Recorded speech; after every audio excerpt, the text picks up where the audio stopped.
Children, so last time we discussed transformation in the molecular basis of inheritance. We discussed Griffith experiment in which he used S form and R form of bacteria, Streptococcus pneumonia.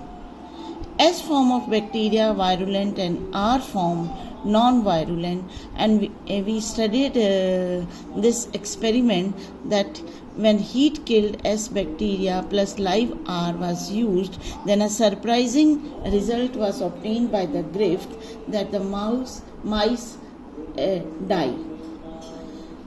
Then after that, it was clear that something is transferred from heat kill S type to live R type, which converted R type into S type, so that the R type non-pathogenic also became pathogenic. But what was this something, or what was this material or genetic material, ये है क्या, that was still not clear. Then initially it was thought that genetic material was protein. Then three scientists, Avery, MacLeod and McCarthy, they extended their work, and then they found what is this transforming principle that was proposed by the Griffith in his experiment. Their work included purification of biochemical protein, DNA and RNA from heat-killed sRNA cells and determine which factor is responsible for transformation, proteins, DNA और RNA.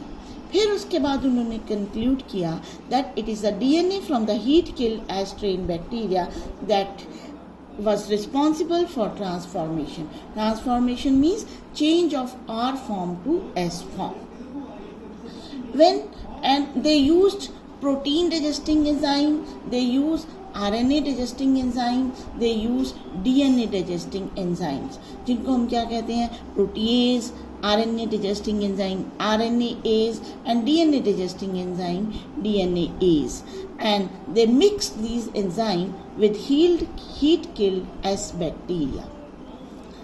Then they observed that ये heat killed S cells, इसमें से उन्होंने सबसे पहले lipids and carbohydrates को remove कर दिया, क्योंकि इनका कुछ ऐसा नहीं था लेना देना, तो इनको उन्होंने रिमूव किया. एंड देन अभी भी इस सोल्यूशन में क्या क्या बच गए, proteins, DNA and RNA. Heat killed S cells के उसको एनालाइज किया, मटेरियल ब्लड को उसको एनालाइज किया, तो उसमें proteins, RNA, DNA still remain. अब उनके 3 सैंपल बनाए. एक में they used proteases, in second sample they use ribonucleases and or RNases, और third sample में they used DNases. Then they found that sample proteinases use करने का मतलब है all proteins digested, no protein in it. RNases का मतलब है all RNA digested, अब इसमें RNA नहीं बचा है. DNases का मीनिंग है कि सारा का सारा DNA डाइजेस्ट हो गया, अब इसमें कोई भी DNA नहीं बचा है. इसी तरह से उन्होंने 3 अलग अलग एंजाइम्स यूज़ किए, and then they added live R cell, जैसे पहले एक्सपेरिमेंट में किया था.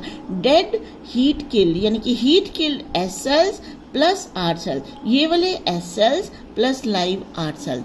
यहाँ भी हीट किल्ड ये वाले S cells plus live R cell.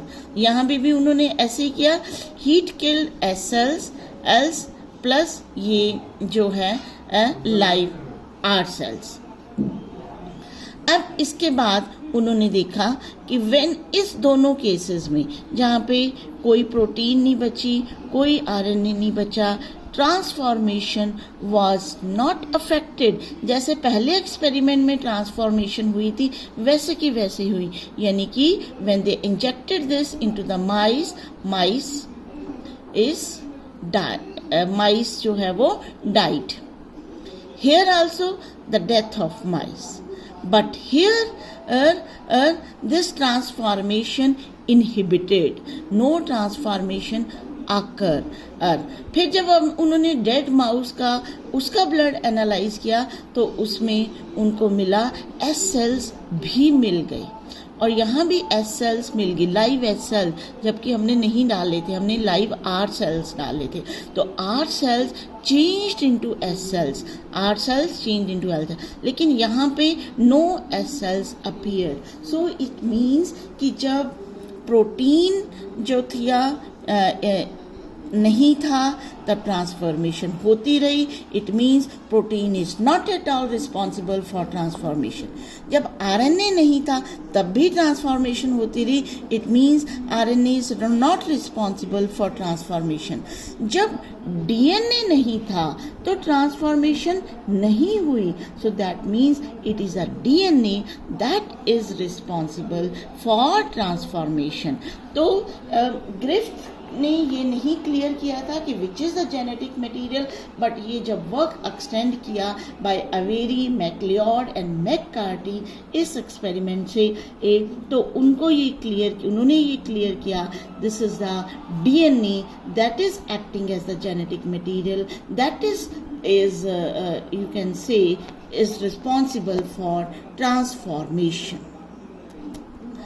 Then after that, at Hershey and Chase, they did another experiment to confirm, means इन तीनों ने बता दिया कि genetic material can be DNA. फिर उन्होंने फर्दर एक्सपेरिमेंट किए to prove that DNA is the genetic material.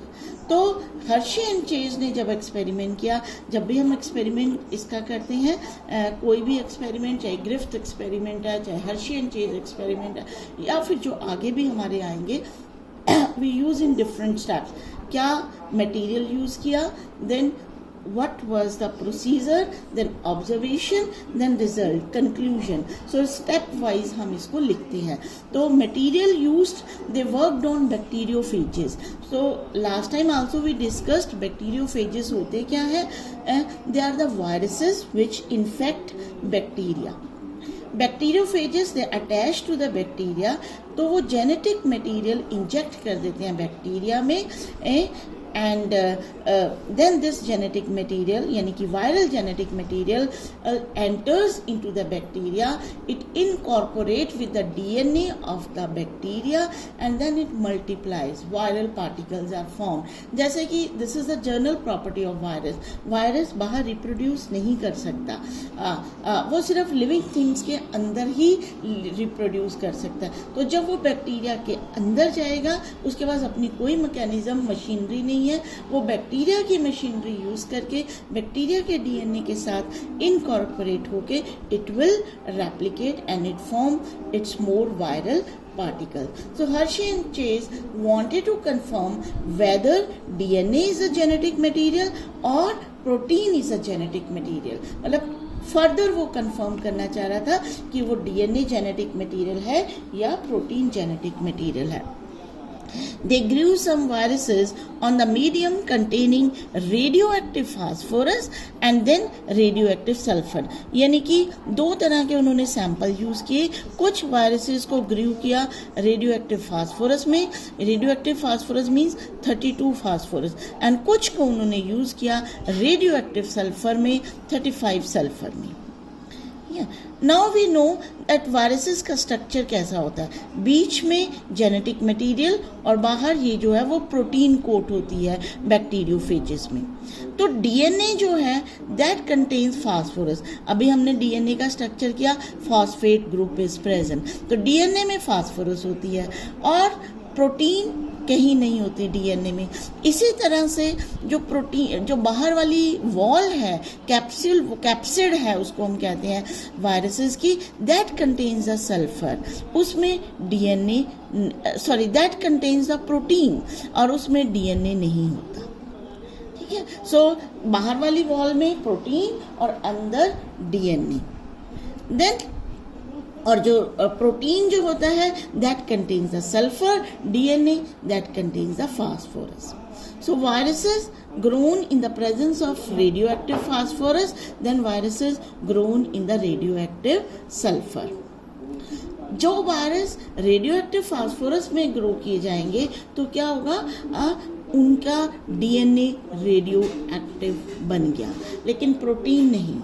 जो वायरस रेडियोएक्टिव सल्फर में ग्रो करेंगे उनका प्रोटीन कोट यानी कि बाहर वाला कैप्सिड रेडियो एक्टिव बन गया, अंदर वाला डीएनए नहीं।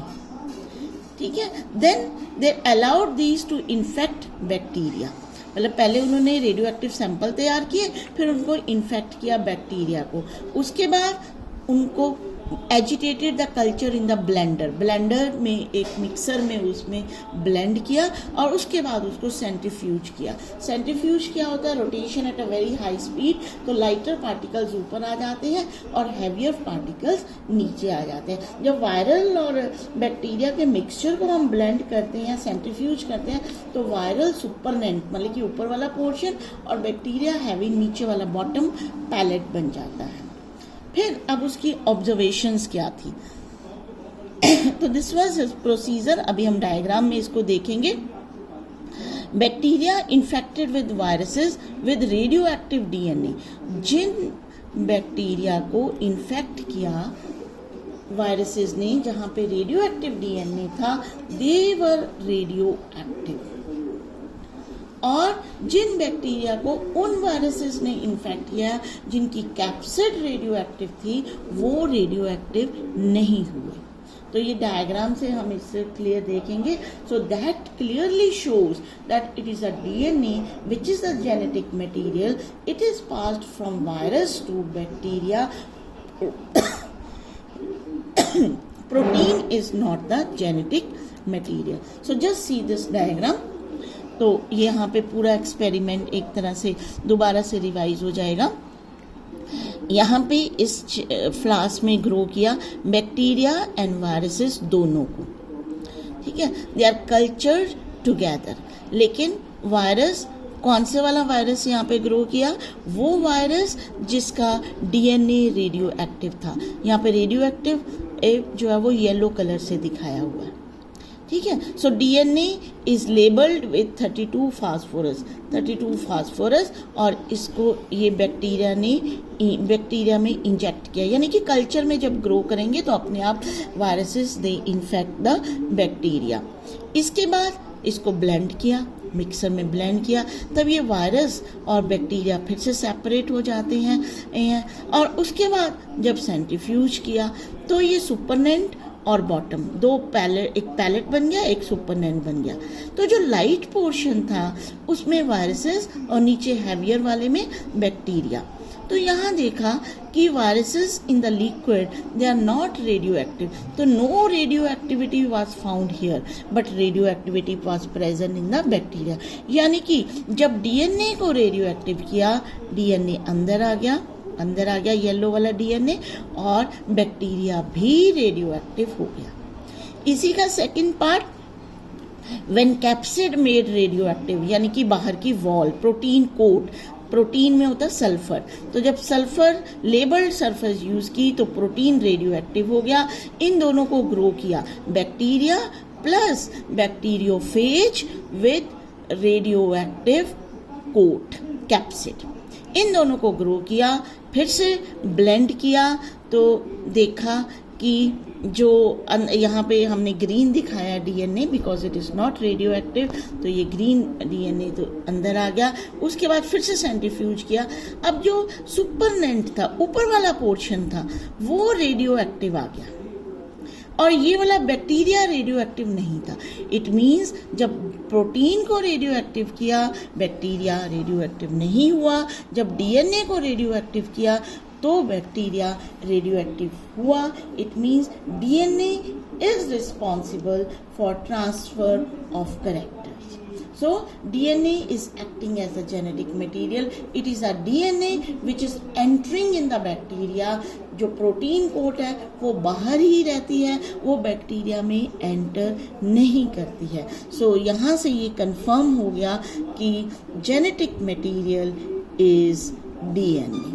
So This was an experiment performed by the Hershey and Chase that further confirmed that DNA is the genetic material. So thank you so much. So next time we will discuss DNA versus RNA, which is the more suitable genetic material.